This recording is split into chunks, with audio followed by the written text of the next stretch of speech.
도시의 얼굴 이렇게 했을 때 건축물을 새로 짓고 또 물건을 새로 만들어서 사용하고 할 때는 굉장히 그 기쁜 마음으로 이제 그런 것들을 만들어서 활용하고 거기에 대한 희망도 가지고 하는데, 그 용도가 다해서 우리가 버려야 하게 됐을 때 그게 땅속으로 들어가게 될 수도 있고 사방으로 바닷속으로 흩어질 수도 있게 되었을 때 그 이후의 모습은 우리가 잘 생각하지 않으려 하거나 좀 기피하는 경향도 있는 것 같아요. 그럼에도 불구하고 매립된 쓰레기도 우리 삶의 일부고요.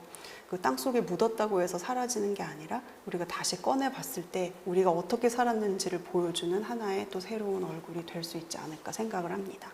여러분들 인류세라는 말 들어보신 분들 많이 있을 거예요. 왼쪽 상단에 보시면 EBS에서 방영했던 인류세라는 제목의 다큐멘터리 첫 장면을 제가 캡처를 해가지고 왔는데, 여기 잘 보시면은 쓰레기 매립지 표면인 것 같아요. 그래서 주로 인류세라는 이야기를 할 때 사람들이 많이 보여주는 시각적인 자료는 우리가 지구의 표면에서 볼 수 있는 그런 자료들이 많았던 것 같습니다.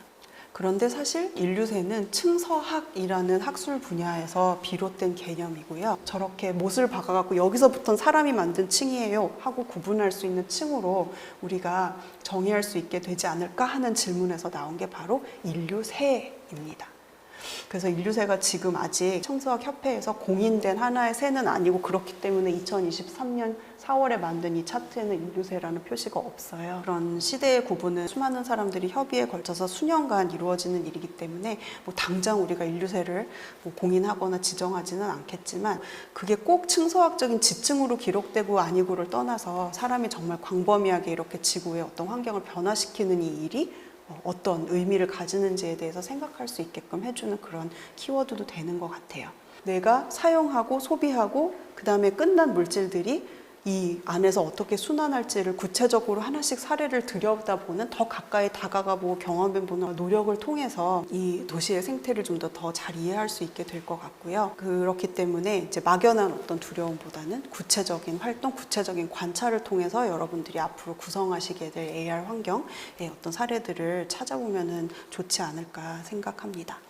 그래서 여러분들이 이제 조금 기초적인 용어 몇 개를 소개해 드리려고 하는데, 우리가 생태라는 말 되게 많이 써요. 생태적이다 그러면 왠지 친환경, 녹색 이런 게 떠오르고 건강할 것 같고 뭔가 좋은 가치 이런 것들을 떠올리는데, 사실 생태계라는 어떤 세계는 중립적인 세계예요. 여러 가지 물질들이 계속 순환하고 서로 한정된 자원을 주고받고 하면서 지금 구성되고 있는 게 이 지구의 생태계일 것입니다. 생태학이라는 학문은 지구 안에서 물질들이 어떻게 순환하고 있는지를 살펴보는 학문이라고 볼 수가 있겠습니다. 말의 이제 어원을 조금 보여드리면, 1866년에 베를린에서 출간된 세상에 존재하는 모든 생물의 모든 해부학을 다룬 이 책에서 챕터 제목에 에콜로기 운트 크로놀로기라고 적혀 있거든요. 이 에콜로기에서 에코는 그리스어 오이코스라는 단어에다가 연구하다 로고스라는 말을 붙여가지고 만든 단어예요. 집속을 드나드는 여러 물질의 순환 과정에 대해서 이야기하면서 그걸 비유해서 생태계 안에 있는 여러 물질 순환들을 확장해서 소개를 하게 됩니다. 생태라는 말을 들었을 때 우리가 뭔가 지구에 잘못하고 있다 이렇게 생각하기 쉬운데, 그렇다기보다는 사실은 전체적인 물질 순환 과정을 이제 보는 게 중요하기 때문에 이 내용을 먼저 소개해 드렸습니다. 이 생태학적인 방법이 어떤 이제 특징을 가지고 있는지를 말씀을 드리면, 우선 현장 연구가 매우 중요합니다. 가서 봐야 돼요. 그걸 경험해보지 않고 책만 봐서는 생태학적인 지식과 어떤 통찰을 얻을 수가 없고, 여러분들이 나중에 만약에 AR 환경에서 어떤 도시의 얼굴을 보여준다고 했을 때 이런 필드워크를 바탕으로 하는 조사를 했을 때 아마 더 풍부한 AR 환경을 조성할 수 있지 않을까 생각해요. 그래서 현장에 나가봐야 되고, 그 현장을 어느 스케일에서 관찰할 것인지 정해야 되고, 그 스케일에 따라서 여러분이 어떤 도구를 사용할 것인지, 그것을 얼마만큼 확대하거나 축소해서 디지털 환경에서 보여줄 것인지가 결정된다는 점, 이렇게 기억해 주시면 좋을 것 같아요. 봄만 조금 지나면 항상 뉴스에 나오는 녹조 라떼, 환경이 파괴되고 있는 모습의 그런 주범으로 우리한테 많이 보여지는데, 사실은 우리가 이렇게 생명을 죽인다고 생각하는 녹조가 그 어느 시기 지구에서는 생명을 기원이 되기도 했었던 그런 양면적인 모습을 볼 수가 있어요. 어떤 게 뭔가 환경오염의 주범이다 이렇게 단정하기 어렵다는 점 좀 말씀드리고 싶었어요. 쓰레기로 한번 들어가 볼게요. 이제 제가 참여 했던 연구 프로젝트가 인간 유래 폐기물이라는 제목의 프로젝트였어요. 현대인이 살아가면서 정말 많은 폐기물을 만들어내는데 그게 쓰레기 매립지 속으로 들어갔을 때 어떤 모습으로 남아있는지 우리가 볼 일이 별로 없어요. 그래서 그걸 더 시각화하고 또 나아가서는 이렇게 쌓여진 쓰레기층이 골든 스파이크를 박을 수 있는 그 경계로 이런 쓰레기층이 나중에 작용할 수 있나? 이런 것도 좀 질문해보고 하는 목적으로 저희가 쓰레기 매립지에 조사를 하게 되었습니다. 이 쓰레기 매립지가 1987년에서 92년 사이에 이 지역에 살았던 주민들이 버린 생활 쓰레기를 그냥 비위생 매립했던 곳이에요. 그래서 깎기 전날 저희가 미리 올라가서 이 주변을 촬영한 건데 이 모습을 비디오로도 조금 보여드릴게요. 얼굴 표면, 쓰레기 매립지의 표면에서 시작해서 이제 안으로 조금씩 들어가려고 합니다.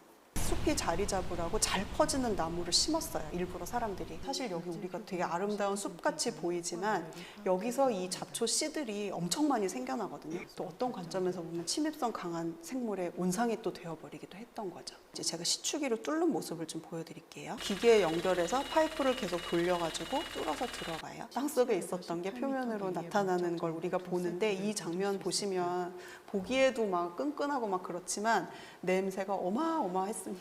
이렇게 뽑아낸 물질들 중에 저희가 어떤 것들을 조사하고 싶었냐 하면 사람은 버리고 잊어버렸지만 그 속에서 다른 행위자들은 어떻게 살고 있었을까? 어떤 환경을 만들고 있었을까?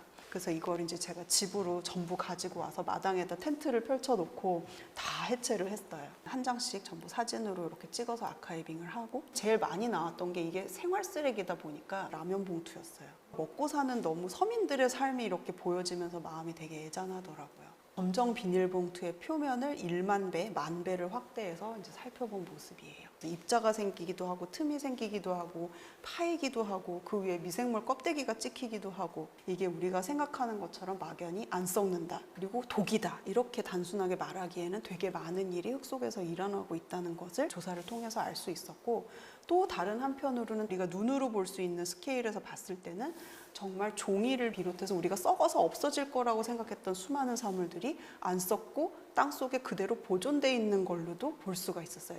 두 가지로 다르게 보는 거죠, 스케일에 따라서.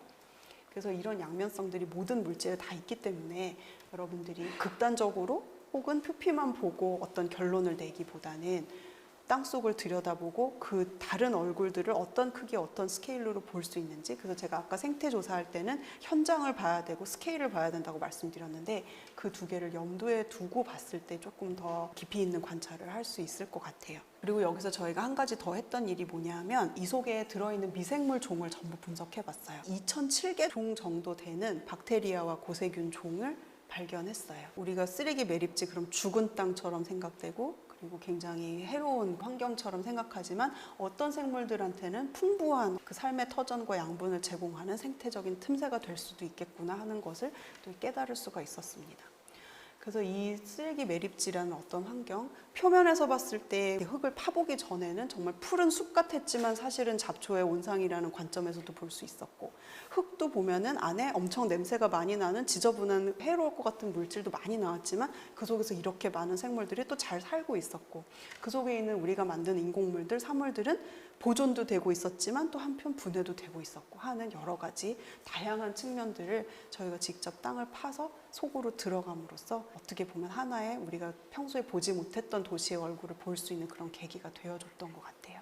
이제 여러분들이 도시의 얼굴이라는 것을 이제 접근할 때 얼굴을 본다는 것이 표면에 드러난 것을 보는 거기도 하지만 그 얼굴이 땅 속으로도 수직으로도 이어지고 있고 수직으로 땅을 파고 들어갔을 때 또 발견할 수 있는 또 새로운 점들도 있었다는 거 말씀드리고 싶고요. 특히나 지구계에 있는 물질들이 맹목적으로 해롭다, 뭔가 누구한테 이롭다, 아니면 이 지구가 뭔가 인간에 의해서 멸망되고 있다, 우리가 재난 상황에 처하고 있다 하는 막연한 위기의식보다는 구체적으로 주변에 있는 특정한 물질이 우리 삶을 거쳐가고 우리 사회를 거쳐가면서 어떻게 지구에서 순환하고 있고 땅속으로 들어가고 공기 중으로 나오고 우리 몸속으로 들어가 하면서 돌아다니는지 그런 것들을 전부 표면으로 끌어올려서 가시화하는 그런 일들도 여러분들이 AR 프로젝트를 기획할 때 참고할 수 있는 방법이 아닐까 생각합니다. 제 강연을 여기서 마치도록 하겠습니다. 네, 경청해 주셔서 감사합니다.